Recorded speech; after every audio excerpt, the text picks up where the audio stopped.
When I started researching this series of stories, I saw stories that tore at my heart. I'll admit to it, by the way. And this is one of them. Police dog handler normally take their dogs home. That's common practice. Their families and the dog handler and the dog, in this case a dog named Django, usually bond really well. Now, I've been around Belgian Malinois. They were untrained dogs. They weren't being used for police dogs. They were just family pets. And I love those dogs. Those are dogs that I have played around with and enjoyed it. You don't get stupid with it, but yeah, they're normally really good dogs. Now, Police One, who I got the article from, because I did some research into this, is calling it a Belgian Shepherd dog, which I guess Malinois are. But yeah.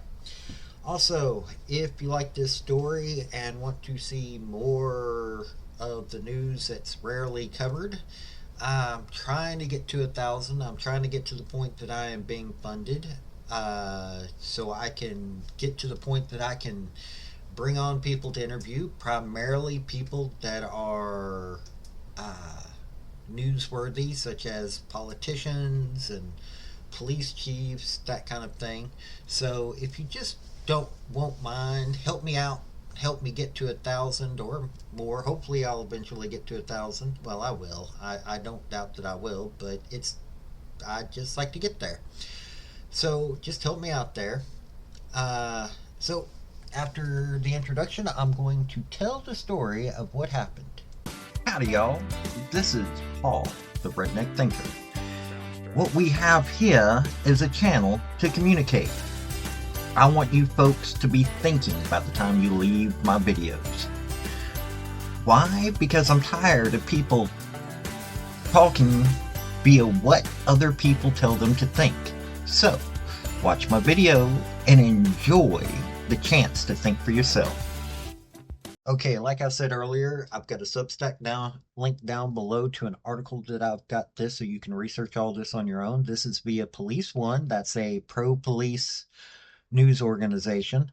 Uh, 4-year-old Southern California boy was bitten by his father's police dog, had to have his leg amputated below the knee, and came out and would probably be euthanized. He wasn't. He was retired.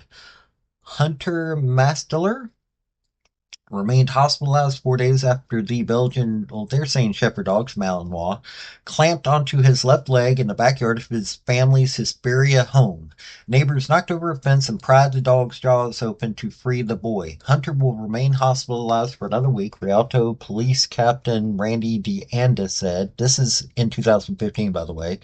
With the prosthetic, he would be able to run again within 6 months, he said. The 7-year-old Django was assigned to the Rialto Police Force, and Hunter's father, Michael Masteler, had been his handler for about 2 years, DeAnda said.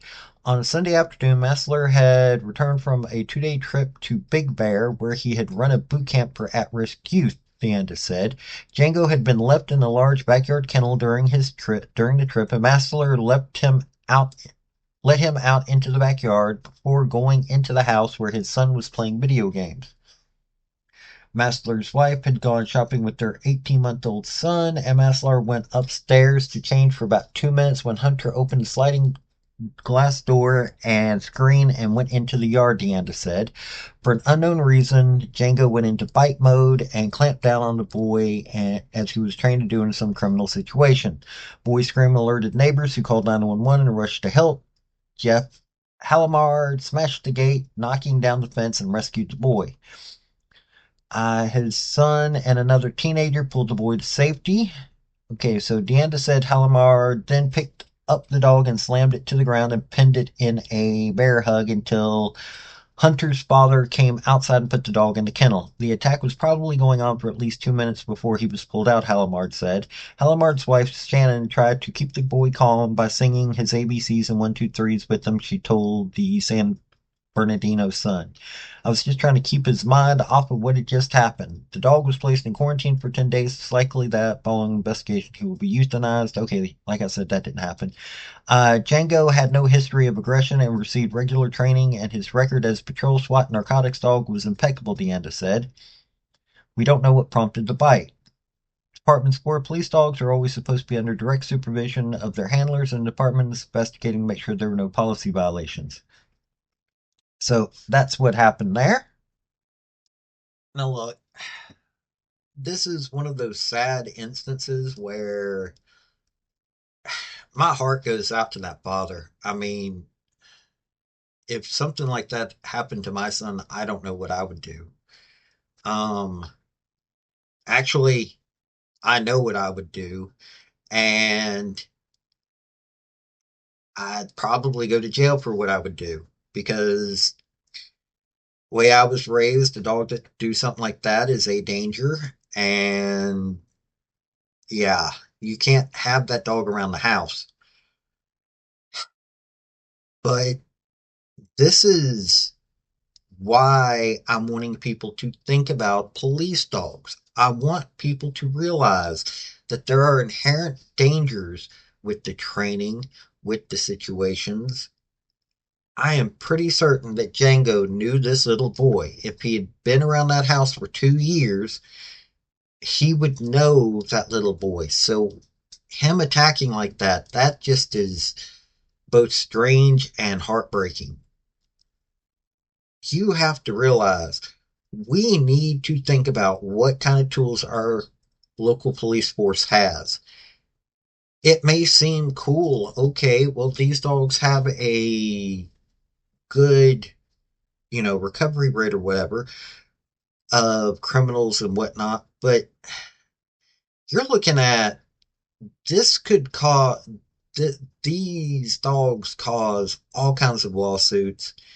They harm innocent people. We need to talk about that. That's why I'm doing this series. I am probably going to do 3 more videos after this. This being part 7. But we seriously need to think about what is going on. I want you to think about that. Seriously, folks. I don't want to see bad things happen to either breed of dogs that are used for being police attack dogs. And that's all this does. This invites all kinds of bad things. But hey, that's just me trying to get a point across. This has been Paul, the Redneck Thinker. Y'all have a good day now. Bye. Folks, I just want to say thank you for listening. I want to thank you for taking your time. I want to hear what your comments are about what you think on this topic, because your comments are what's important, not necessarily mine. I don't care if you're Republican. I don't care if you're conservative. I don't care if you're liberal. I don't care if you're Democrat. I want to hear your opinion on these topics.